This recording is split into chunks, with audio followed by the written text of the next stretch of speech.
Olá, você que nos acompanha aqui no Unimedcast, estamos aqui para mais um episódio hoje.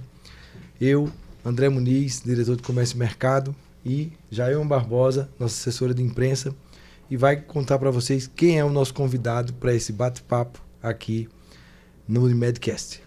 Que honra estarmos juntos mais uma vez, doutor André. Seja bem-vindo você que está sempre acompanhando o nosso Unimedcast. Como é que está a sua saúde mental, hein? Esse é o nosso tema de hoje, porque nós estamos aqui no nosso Unimedcast com o Dr. Carlos Leonel. Ele que é médico de família com atuação em saúde mental. Bem-vindo, Dr. Carlos.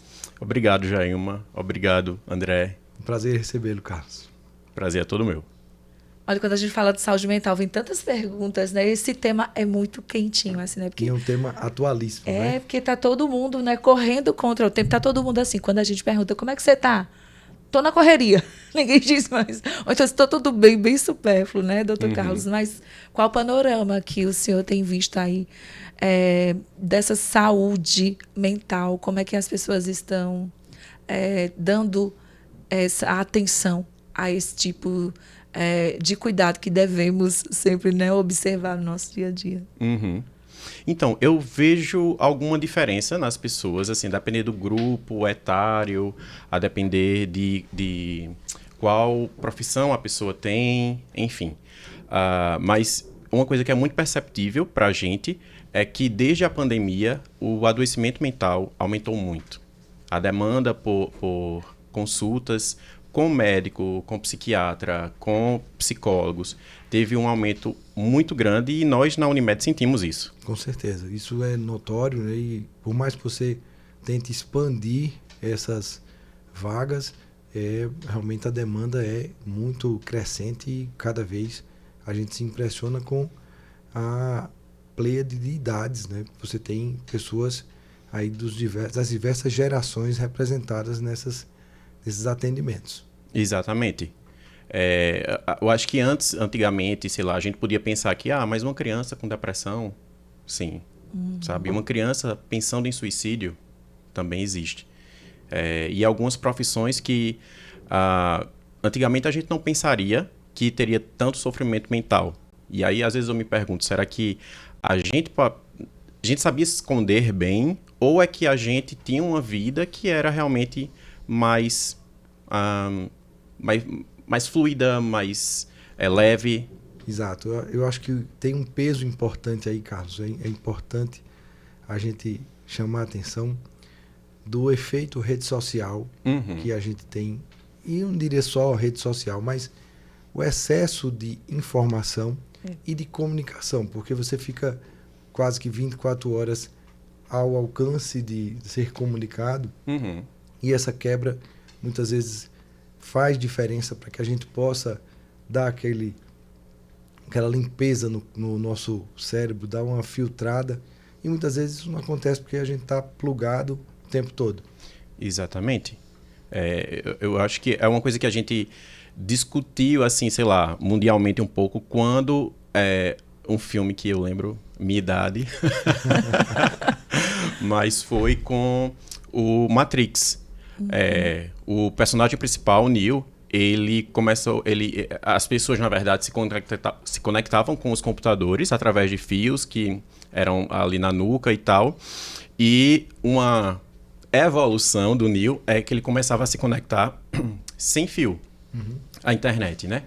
E hoje, há poucas semanas, a gente viu Elon Musk mostrar, né, noticiar que um homem se dispôs a ter um chip implantado no seu sistema nervoso central e ele pode se conectar à internet sem fio, através desse... Mas a gente já vinha vivendo um excesso de conexão com as redes sociais, com a internet, e que é adoecedor. Eu imagino. O excesso. Até porque as cobranças e o mundo maravilhoso de Bob, que muitas vezes é retratado na rede social, destoa muito da realidade. Exatamente essa observação que eu iria fazer nesse momento, sabe, doutor André? Porque nós passamos a assistir muito a vida do outro, né? Que as atuais redes sociais, porque antigamente, assim, no Orkut, existia ali um ensaio, né? Quando colocava ali o status, namorando, solteiro, ali, a gente sabia que existia um outro tipo de conectividade. Só que hoje não, hoje é tempo real. É você tanto consumindo isso, quanto você oferecendo isso para os outros, e uma ilusão de vida perfeita.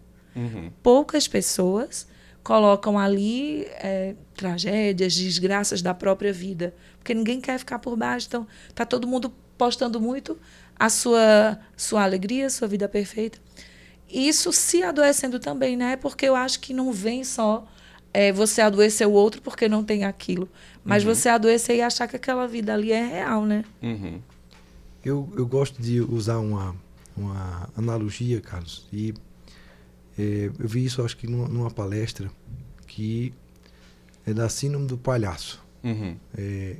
Aquela pessoa que tem ali por obrigação fazer rir, e que muitas vezes ninguém pergunta se ele por dentro, ou se ele realmente está apto a rir.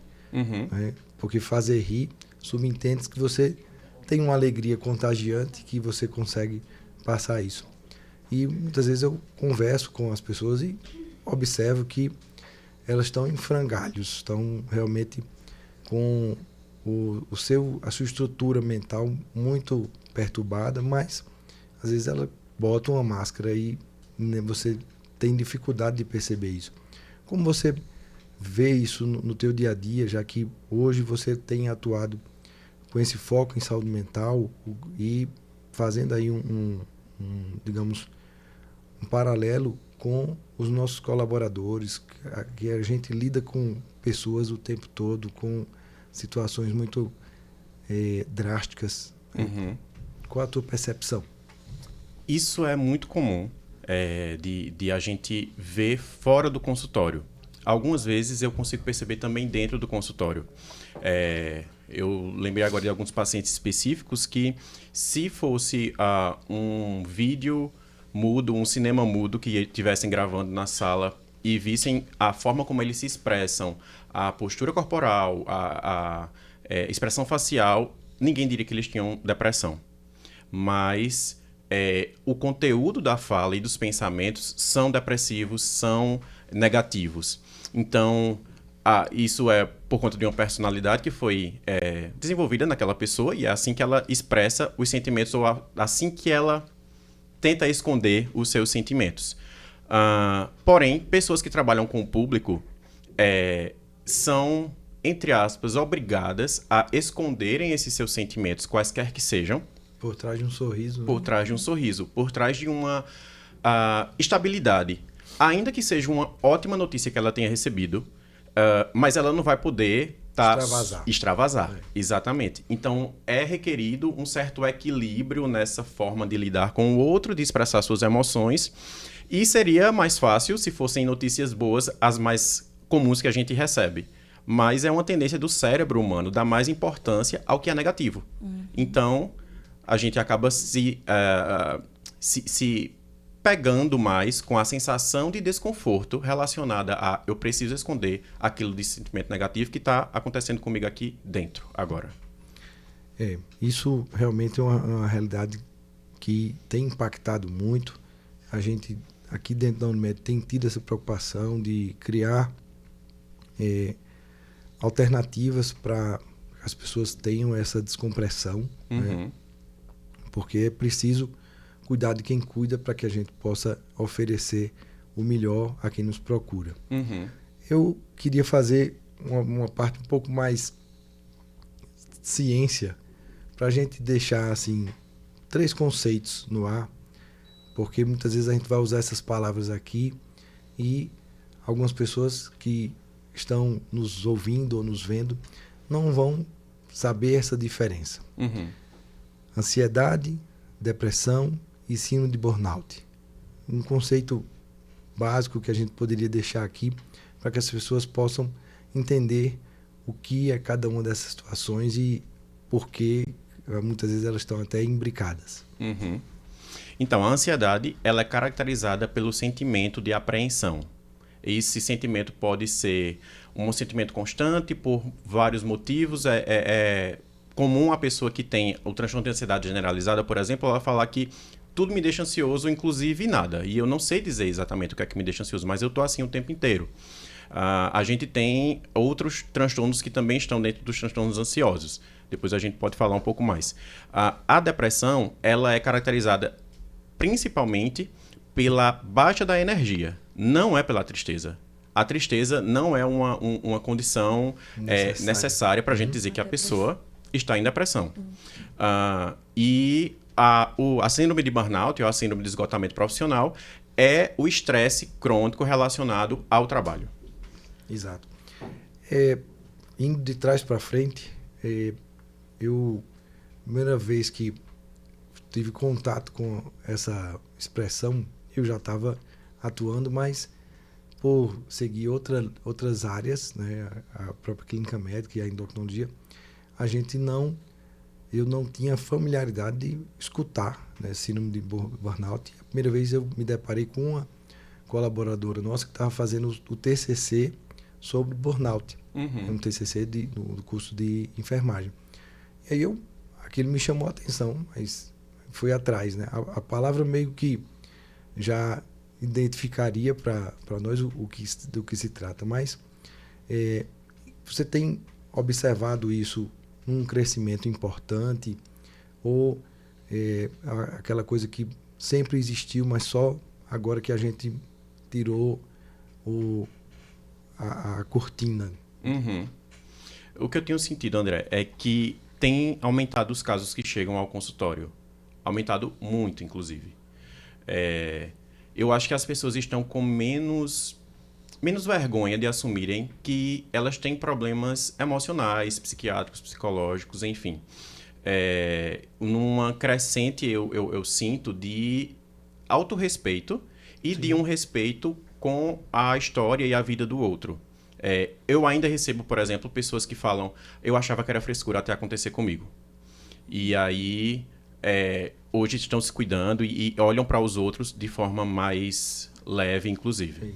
E com uma preocupação até reversa também, né? Exatamente.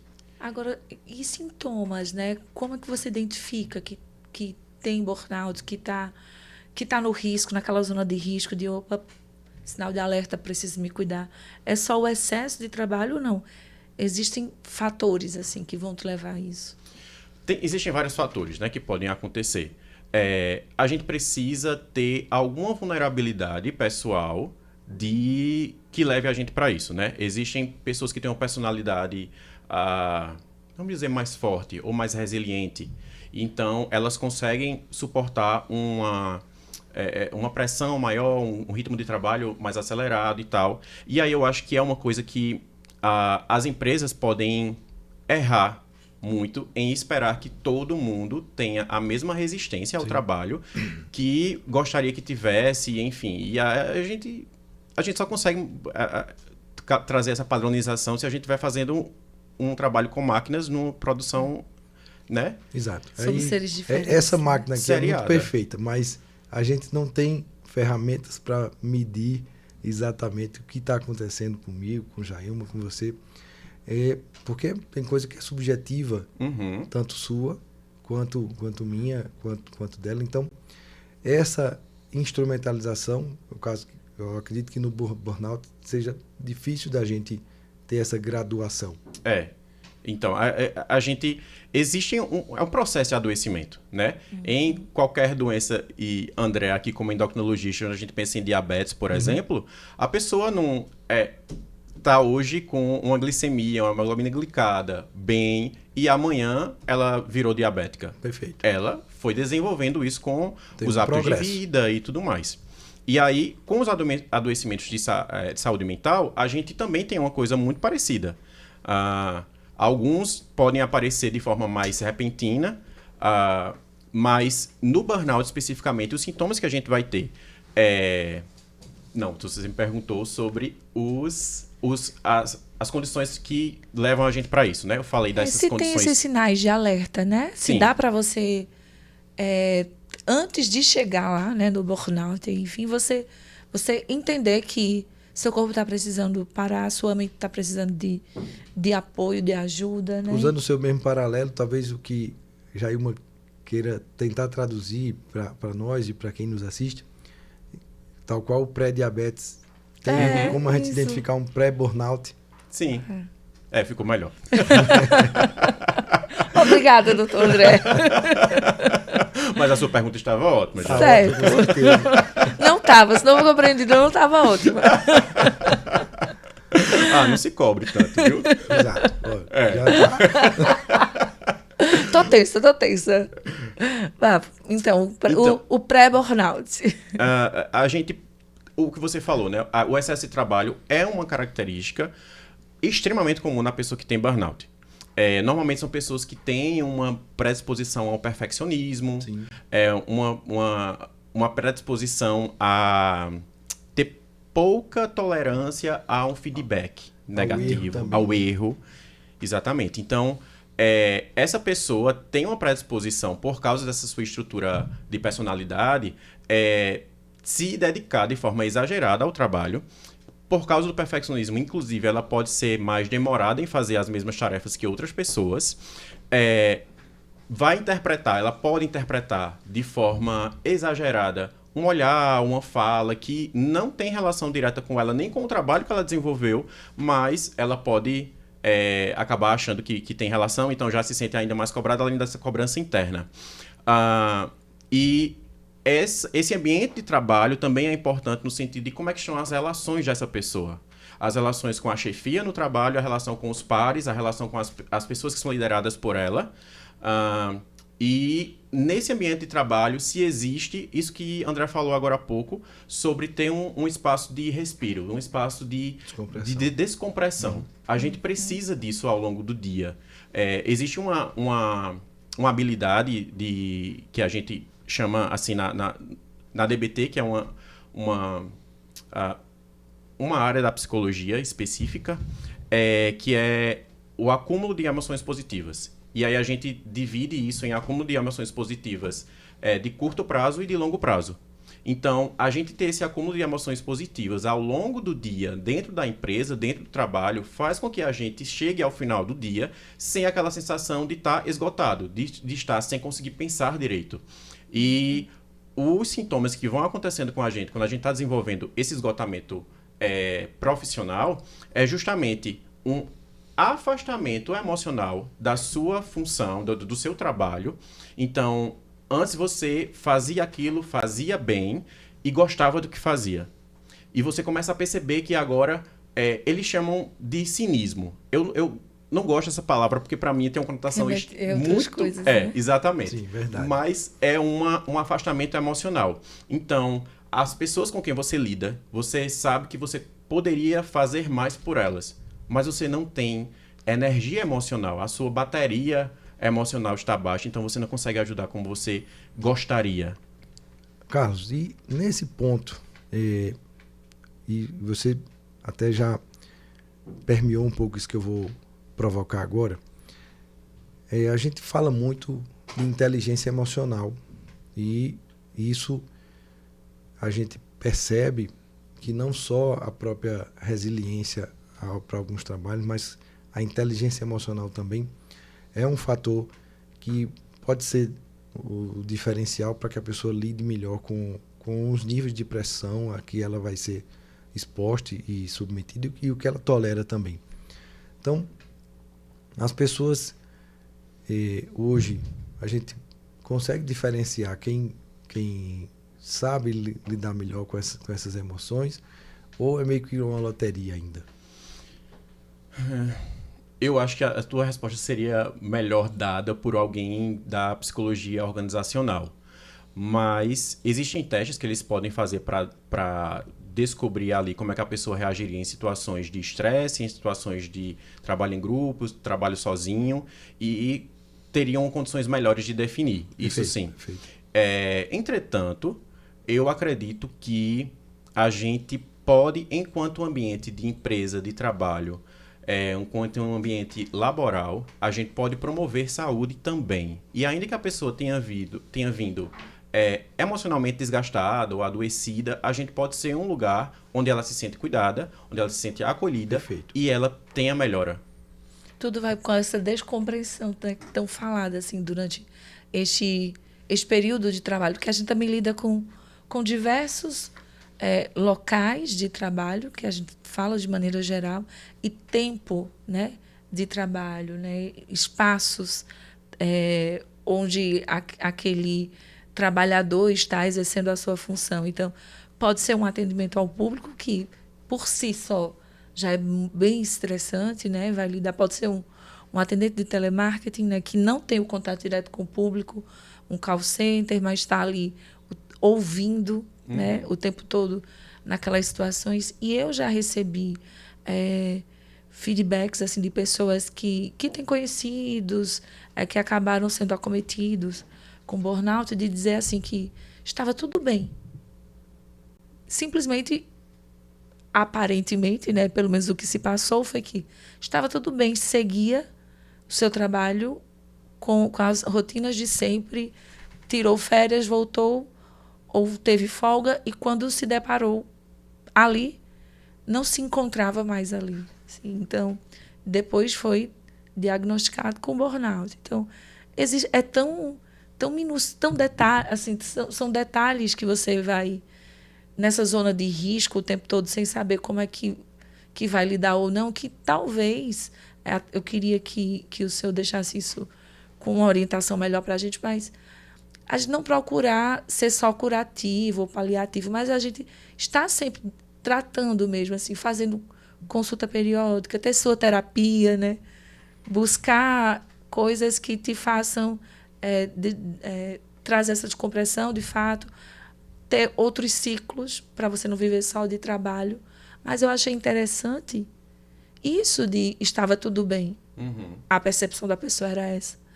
E se detectou tremendo, sem conseguir trabalhar e não se enxergando mais ali. É algo comum, raro, é possível estar entre nós, assim? Veja, eu acho que existe um processo de negação. E um processo que também é uma questão social, porque a nossa sociedade atual ela valoriza muito a questão da produtividade. Sim. Quem produz mais, então é melhor, é mais capacitado, e enfim. Então, pode haver um envolvimento nesse tipo de pensamento ao ponto de você não se perceber.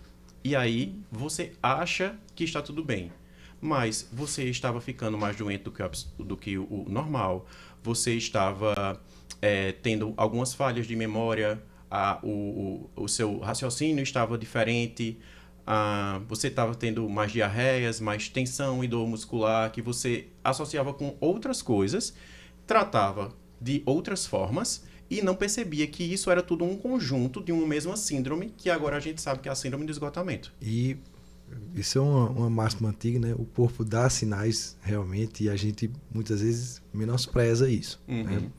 Essa repetitividade desses sinais não entendidos leva à disruptura. Exato. Aí esse é justamente o pré-burnout, que agora finalmente eu respondi. Isso. Pegamos lá, isso é importante. A gente vai sair um pouquinho do burnout para falar um pouco sobre ansiedade. Lembro bem, acho que aquele filme Carandiru, né, que retrata o Drauzio Varela, e ele atende lá um dos presidiários e ele diz que você tem a doença, o mal do século, né, a ansiedade, estresse e tal. E às vezes as pessoas também confundem um pouco a ansiedade com o estresse. E eu queria, acho que a gente abordasse um pouco isso, para que também ficasse claro para quem nos ouve e nos vê. Então, é um pouco difícil mesmo de fazer essa separação. Mas, como eu disse, a ansiedade ela é caracterizada pelo sentimento de apreensão. Um sentimento de medo de algo que pode acontecer. Isso é que vai definir mais a ansiedade. Eu ouvi até uma frase que diz excesso de passado E de futuro, né? Isso. Apreensão. Pelo que não se resolve, né? A gente nem consegue resolver mais passado nem futuro, né? Exato. Na verdade, o que eles... Padre Arlindo que usa excesso de futuro, ansiedade. Padre Marcelo Rossi também. Eu gosto dessa definição, assim, ela explica bem o que é depressão, que é excesso de passado. Isso. É você ficar remoendo aquela coisa do passado, ruminando e tudo mais. Porque uma coisa que acontece muito também na depressão é a culpa excessiva. E a gente só se culpa por algo que aconteceu. É verdade. Então, e a ansiedade é esse excesso de futuro. A gente ficar com esses pensamentos no futuro e catastrofizando esse futuro. Se a gente tem esperança... E o estresse seria o excesso de presente. De né? presente, Justamente exatamente. que você tenta lidar com inúmeras coisas ao mesmo tempo e aquilo vai gerando realmente uma reação ruim para o nosso corpo. Eu vou colocar essa agora, porque o excesso de presente eu não tinha. Eu aprendi agora, viu, doutor Mas a André? gente tá aqui para isso, né? Para criar novos conceitos. Sabia passado futuro. O presente estava... Eu vivo em estado de presença, então eu estou bem, né? Estou bem, doutor Carlos. É uma coisa... Então, isso é maravilhoso. Eu acho que é esse excesso de presente dos problemas presentes, né? Que a gente não consegue se desligar desses problemas que estão acontecendo agora. Porque se a gente... pausas, né, Carlos? Exato, exatamente. Existe umas técnicas que foram trazidas do Zen budismo que estão usadas na psicologia, estão sendo estudadas desde a década de 80, que se chama, em inglês é mindfulness, e em português foi traduzido como atenção plena, que é basicamente você estar no seu momento presente. E aí você pode, inclusive, entrar em contato com as suas dores e os seus problemas desse momento. Porém, você não vai se colar a eles. Numa das abordagens da psicologia, a ACT se chama disso de disfusão cognitiva, que a gente muitas vezes se prende à emoção de uma forma como se você fosse a emoção. Mas você não é a emoção. A emoção, inclusive, as emoções são passageiras. As emoções todas, elas são como umas ondas. Elas vêm aumentando, chegam no pico e depois vão diminuindo. E aí, você estar no momento presente para observar uma emoção é como se você se desligasse dela e você observasse apenas que ela aumenta e diminui. Então, isso emoções positivas e emoções negativas. Então, você pode estar no momento presente, mas estar estressado, desconectado de si mesmo. daquela situação. Exato. E como eu sou mais novinha que o senhor, né? Então eu vou trazer um filme mais atual, Divertidamente Desenho Animado. Maravilhoso. Que aí a gente fala dessas emoções, né? Assim, gente, nós, assim, precisamos sentir todas as emoções. Sentir a tristeza, sentir a angústia, sentir a felicidade, a alegria, a euforia, tudo. Não é se cobrar ser o tempo todo feliz. Tá tudo bem, né? Tipo, não, calma. Você também, você é ser humano, né? E nós somos feitos de emoções. Então, você pode, em algum momento, sentir a dor de quem levou a topada, de quem tropeçou, de quem caiu, de quem teve o arranhão, né, doutor Carlos? Porque ainda há esse excesso de cobrança, né? Ou de quem está sofrendo hoje com as enchentes no Rio Grande do Sul, por exemplo. A gente tem, e isso do conceito da empatia mesmo, que a gente, lógico, se compadece. A gente entra muitas vezes naquela dor, naquela situação difícil que uma pessoa próxima, ou muitas vezes, como é esse caso que Carlos citou, das enchentes no Rio Grande do Sul, a gente tem empatia, claro, por aquela situação tão catastrófica. E essa empatia, ela precisa se transformar em ação, porque senão você vai puxando aquilo para dentro. E eu vou trazer um você exemplo. Vai realmente rumando para um distúrbio. Um burnout. Eu já falo disso, pode falar. Não, um exemplo, a situação disso, por exemplo, estamos passando por um momento difícil no Rio Grande do Sul. E eu vou trazer para a pandemia. Porque eu tive crise de ansiedade na pandemia, porque eu sou paciente de UTI, então eu vivi aquela experiência de UTI, de um leito, de tudo que se passa ali. E pós alta, estar em casa, eu não podia ouvir falar que alguém, mais desconhecido que fosse, estivesse entubado, que me dava uma respiração profunda, uma falta de ar. Quantas vezes eu não parei assim, meu Deus, eu preciso respirar, eu não conseguia respirar. de guerras, tudo que eu ouvia que tivesse acontecendo de ruim com a pessoa mais longe do universo, aquilo me dava aquela crise de falta de ar. E aí eu fui perceber, depois de muito tempo, eu pensava, mas estou tendo um ataque do coração, eu vou ter que ir para o hospital, mas será que eu vou chegar lá? E agora o que é que eu faço? Meu Jesus, me salva.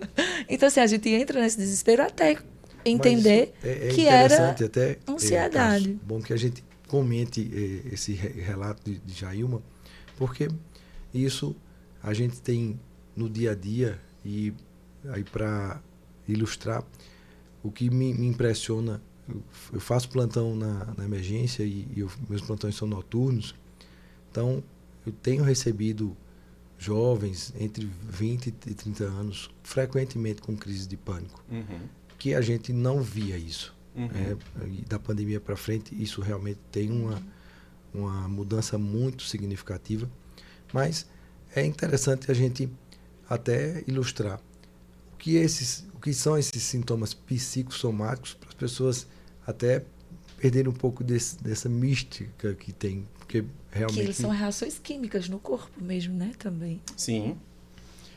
Tem um livro que fala muito bem disso, que eu gosto muito, é de uma neurologista americana. O nome do livro é Isso é Coisa da Sua Cabeça. Ela vai relatando como ela atendeu vários pacientes que tinham doenças psicossomáticas e que nenhum dos outros neurologistas, outros médicos do hospital conseguiam diagnosticar. E ela pegou o primeiro caso e a partir de então todo mundo olhava para ela o caso que era sem diagnóstico. E basicamente é o poder da nossa mente, é o poder do nosso cérebro. Eu sempre penso que se a gente conseguisse usar esse poder que o cérebro tem, a gente teria uma vida muito melhor. Porque, imagine, a gente tem, na nossa espécie, a gente tem a gravidez psicológica. Verdade. O cérebro é muito poderoso. Então, da mesma forma que ele tem poder de trazer esse adoecimento de todo o corpo, de verdade, todo o corpo sofre, inclusive ele próprio. Uma depressão não tratada, por exemplo, ocorre morte neuronal. Então, se você conhece alguém, se você está com sintomas depressivos, procure ajuda. Ou incentive que procure ajuda. Porque a pessoa está perdendo neurônios. Inclusive, ela pode ficar com uma função cognitiva debilitada, deficiente por conta disso. Prejudicar toda uma trajetória de vida, de profissão, de relação, tudo isso por conta de negligenciar algo que não é materializado, não é uma dor física, né? Mas ela é existente, né? Até estou lendo um livro que é Você é o Placebo, que tem um estudioso do caso Joe Dispenza, que aí ele fala muito do poder da mente, disso, de como é na nossa mente que todas essas reações químicas são provocadas, nos levando a, por exemplo, uma fobia. Você vê alguém que tem medo de palhaço ou de aranha, enfim. Aquilo está ali.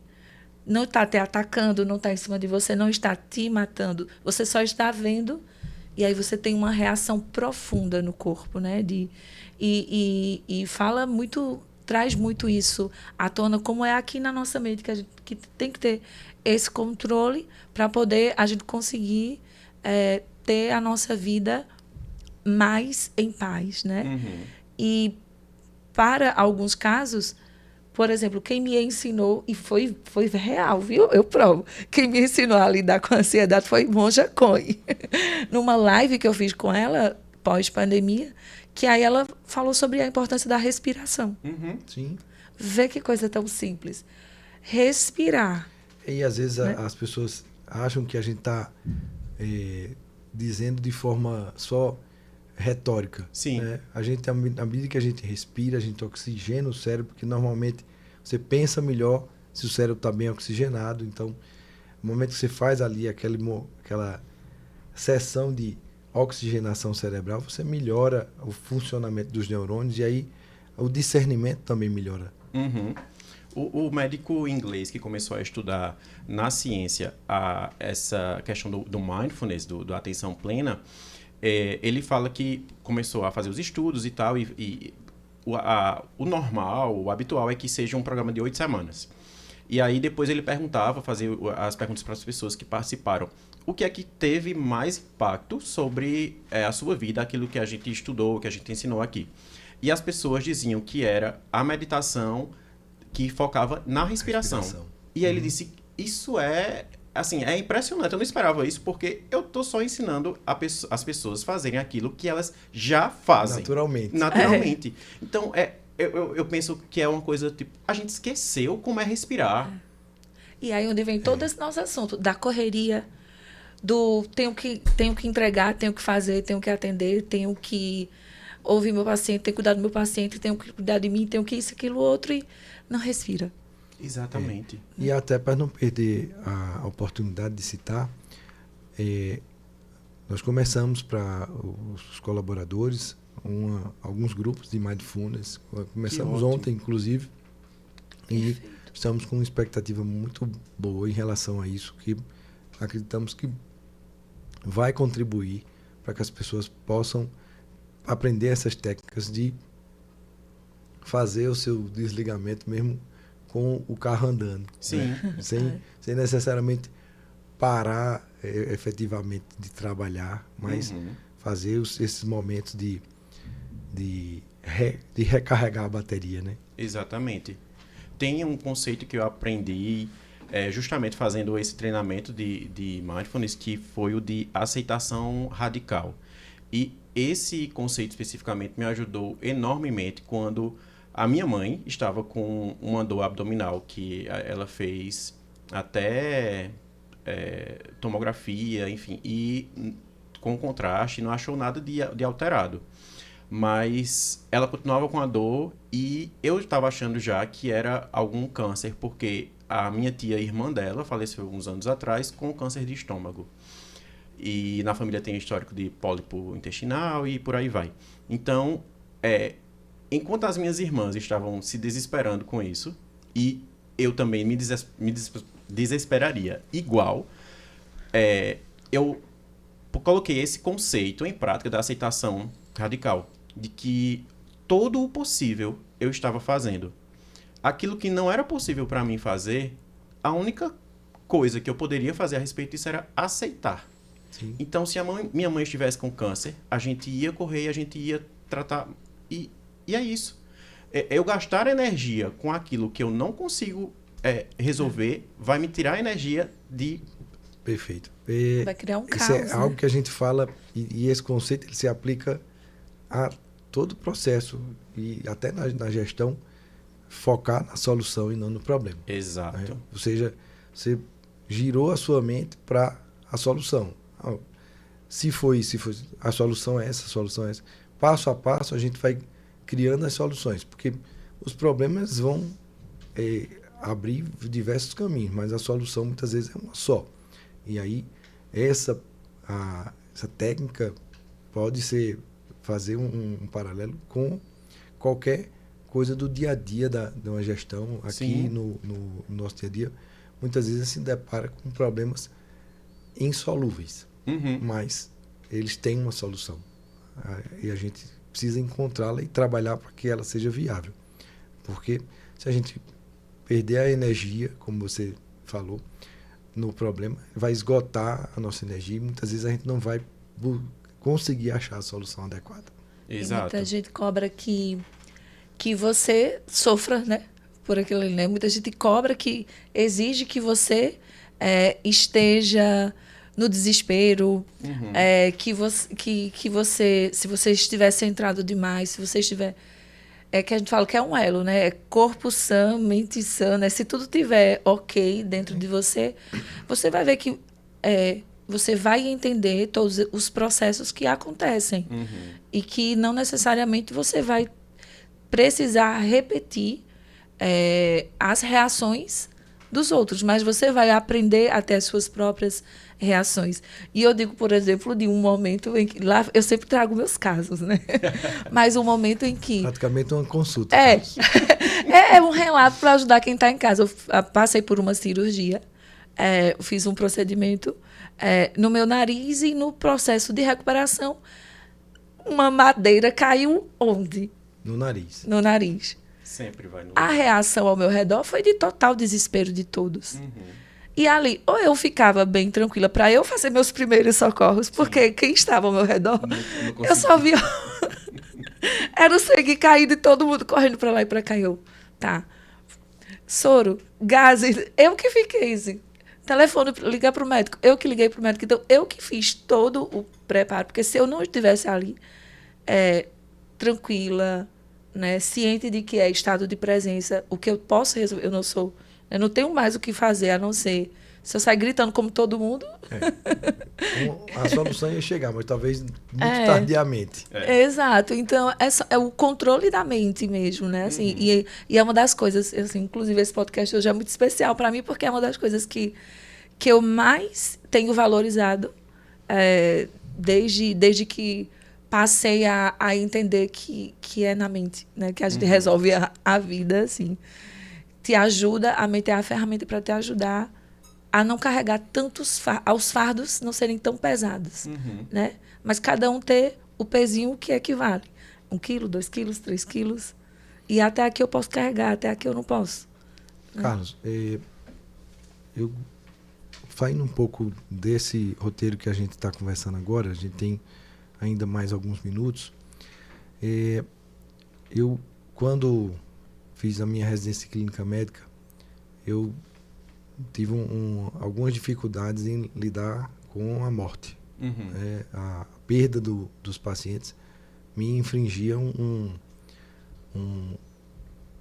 sentimento muito ruim, e até que eu tive a sorte de, dentro da equipe lá da residência do Otávio de Freitas, tem um psiquiatra, e a gente começou um grupo de psicologia médica, grupo Bality. Bality. Isso.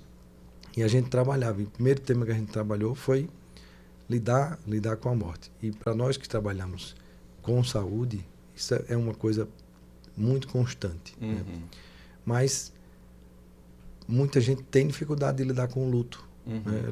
lidar com a morte, e lidar com o luto e vivenciar isso.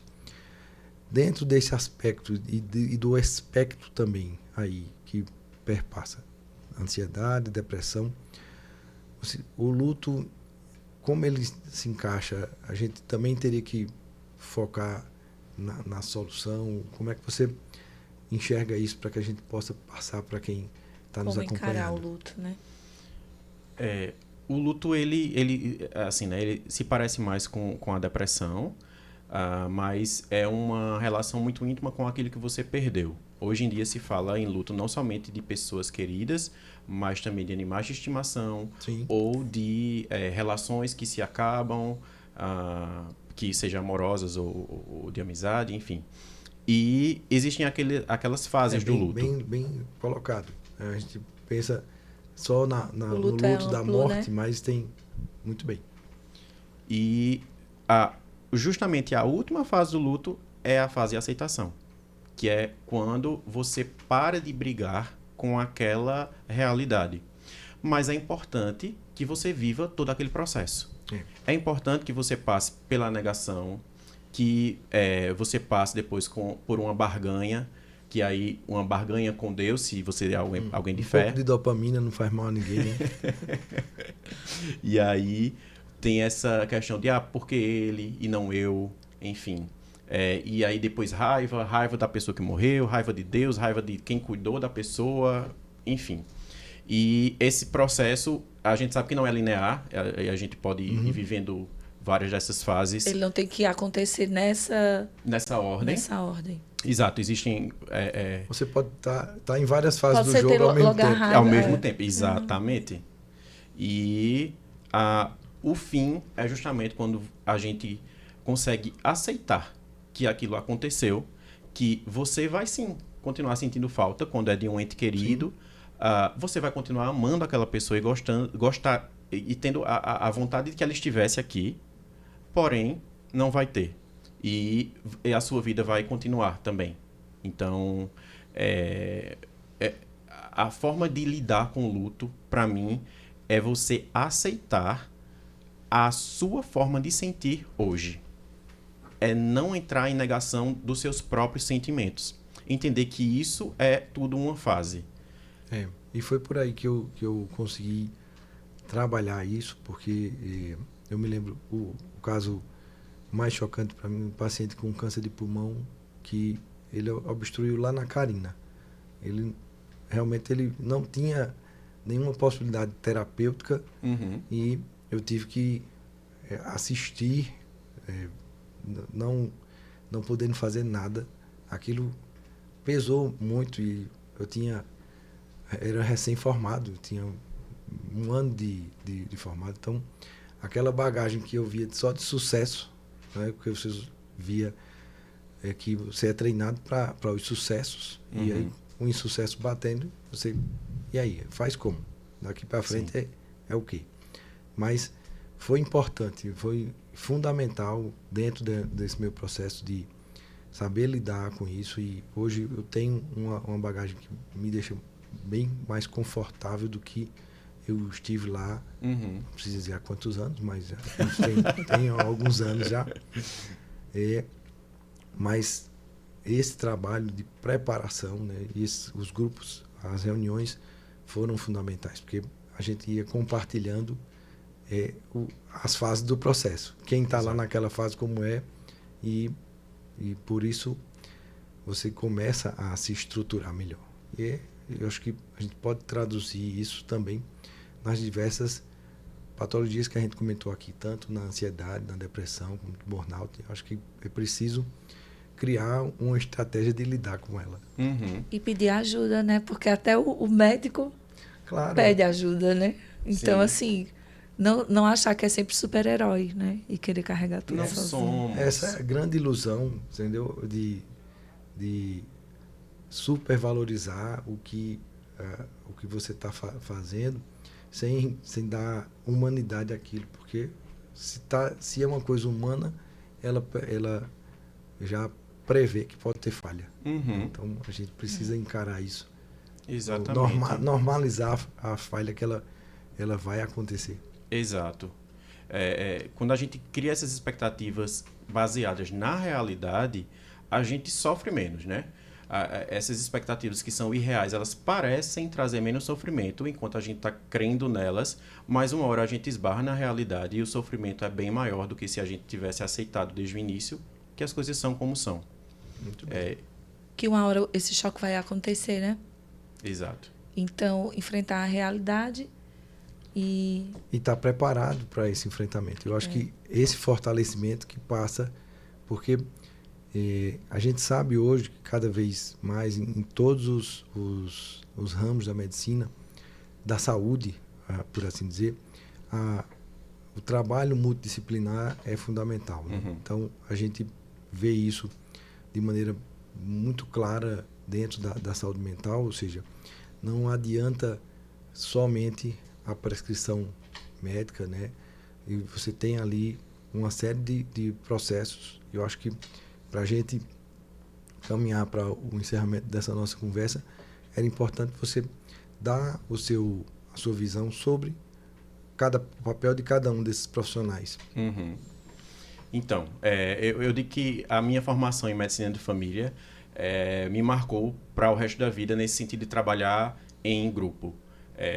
E na saúde mental a gente também trabalha em grupo quando a gente pensa que o remédio ele é parte do tratamento, mas não é o tratamento por completo. Uma outra parte extremamente importante é quando a gente fala do psicólogo. Ele é que vai dar ferramentas para a pessoa para olhar para a própria vida, a própria história, de forma que seja mais significativa, de forma que seja que lhe traga energia em vez de lhe roubar energia. E a depender de como é a vida da pessoa onde ela está, um profissional de assistência social também é extremamente importante. E a gente sabe hoje que a qualidade de vida, antes a gente pensava que eram 3 pilares. A alimentação saudável, o sono e a atividade física regular. Então, a gente pensando em saúde mental e nessa questão multiprofissional, a gente vê que um profissional de educação física é extremamente importante. Um profissional de nutrição é extremamente importante. E a ação da psicologia, junto com a psiquiatria, junto com a parte médica, farmacológica, é que vai trazer a melhoria da saúde dessa pessoa. Nunca é um só. E a pessoa mesmo, em suas relações, é extremamente importante que ela tenha relacionamentos significativos. Isso. E esse é um pilar hoje que vale a pena a gente enfatizar, Carlos. As relações, o peso delas dentro desses pilares aí. Queria que você destacasse isso para que as pessoas entendam quanto pesa. Sim. O nosso mundo atual de virtualização das relações acaba nos afastando uns dos outros de forma mais física, né? E aí a gente lida ou a gente se relaciona com aquilo que as outras pessoas mostram ou querem mostrar. Mas a gente não ter relacionamentos que são significativos. E relacionamentos significativos são aqueles em quem você consegue confiar. Você consegue confiar para contar uma grande dor. Sim. Você está disponível para ouvir uma grande dor e até saber... para dar um grande sorriso também. E para dar um grande sorriso, exatamente. É essa troca que é saudável e que precisa existir. Se a gente não tiver isso, a gente vai adoecer. Inclusive no ambiente de trabalho. E essa questão de trabalho em grupos, ela tem uma força que é diferente quando a gente faz um trabalho individual. Perfeito. Porque a gente vê no outro, isso que você estava falando, a gente vê no outro um superar de situações que eu estou passando hoje. E a gente vê uma outra coisa que você falou. Quando você pensava em outras pessoas, em sofrimento, a gente passa a perceber o que a gente tem de a humanidade compartilhada, que é um outro conceito que vem lá do Zen Budismo e que a gente trabalha muito nessa coisa do mindfulness. Então, só o fato de você saber que eu não sou o único que sofre com isso. Eu não sou o único que está passando por isso. Isso já traz uma diminuição da carga emocional relacionada ao sofrimento. É lindo, né? Partilhar e conversar é lindo demais, né? E é super importante. A gente já entendeu de que esse assunto vai render uns 3 episódios do Unimedcast. Era para ser um só sobre ansiedade, outro só sobre... Mas assim, a gente deixou aqui alguns spoilers, certo? A gente vai trabalhar e eu já deixo, Carlos, o convite para que esse espaço você possa vir a utilizá-lo, a gente possa trazer aqui um psicólogo também para a gente debater outras coisas. É fundamental que a gente trabalhe isso, porque isso tem impactado bastante na vida de todos nós e a gente não pode minimizar isso de forma nenhuma, tem que realmente dar muita importância, porque o cúmulo disso são os casos de suicídio que a gente, lógico, precisa combater de todos os modos. Então eu queria agradecer bastante a você, agradecer a Jailma por dividir a pancada aqui comigo, mas esses minutos finais ficam aí para você deixar o seu recado e já lançar os spoilers que você quiser aí para as próximas vezes. Eu quero agradecer a vocês pelo convite. Fico muito feliz mesmo de ter vindo, lisonjeado de poder ajudar e trazer mais pensamentos e conhecimento a respeito de como se cuidar, de como viver uma vida mais leve para os nossos colaboradores e quem quer mais que escute esse podcast, que ouça, que veja. E para os próximos, eu acho que a gente poderia sim falar mais sobre os transtornos ansiosos, sobre os transtornos de humor, que ótimo. A gente tem mais do que depressão também. Perfeito. Ou seja, deixamos espaço aí. Resumiu, mas... A gente fez um resumo aqui, um overview, mas vai vir mais coisa boa. Eu agradeço pela consulta a ambos os médicos aqui presentes. Eu represento você que está em casa, né? Então a gente deixa aqui um abraço e realmente o convite firmado, e já uma convocação, não é nem convite mais, e a gente vai trazer o Dr. Carlos aqui em mais episódios para a gente trabalhar bem esses temas e poder trazer um direcionamento para que você, hoje, que precisa dessa ajuda, saiba onde buscar. Jailma, obrigado também. Carlos, muito obrigado. E até o próximo Unimedcast. Um abraço. E fica a dica, né? Maratonar aí nos episódios anteriores, porque tem muito conteúdo da Unimed Caruaru para você. A gente se encontra no próximo episódio.